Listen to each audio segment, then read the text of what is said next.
Hello বন্ধুরা, আজকে আমি আপনাদের সঙ্গে শেয়ার করছি বাংলাদেশের ফরিদপুরের পাট ডালের রেসিপি। কি কি লাগছে একবার দেখে নিন। এখানে আমি এক আঁটি পাট পাতা নিয়েছি, 150 গ্রাম ছোলার ডাল। 1 ঘন্টা ভিজিয়ে রাখবো প্রথমে ডালটি, তারপর একটা সিটি দিয়ে নেব প্রেসারে। এই দেখুন সেদ্ধ করে নিয়েছি। এবার কড়াইয়ে সেদ্ধ ডালটা, কাঁচা লঙ্কা, নুন আর হলুদ দিয়ে দেবো প্রথমে।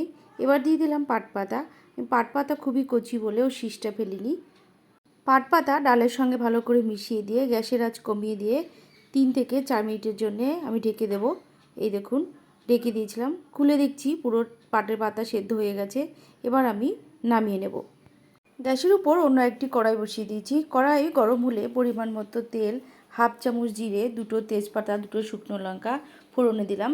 ফোড়নটা 3-4 সেকেন্ড ওট করার পরে দিয়ে দিলাম সেদ্ধ করা পাট ডাল। এই দেখুন নেড়ে চেড়ে এবার নামিয়ে দেবো। রেডি পাট ডাল।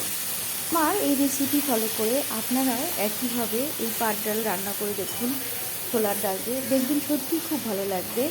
আর রান্না করতে খুব কম টাইম লাগে। একইভাবে আপনারা কিন্তু অন্য ডাল দিয়েও রান্না করতে পারেন, বিশেষ করে মুসুর ডাল দিয়ে। মুসুর ডালেও একইভাবে রান্না করতে হয়, খেতে কিন্তু লাগে দুর্দান্ত। তবে এই সময় কারো যদি মনে হয় একটু চিনি দেবো, তাহলেও 2-4 দানা চিনি দিতেই পারেন, তাহলে আরেকটু মিষ্টি মিষ্টি লাগবে।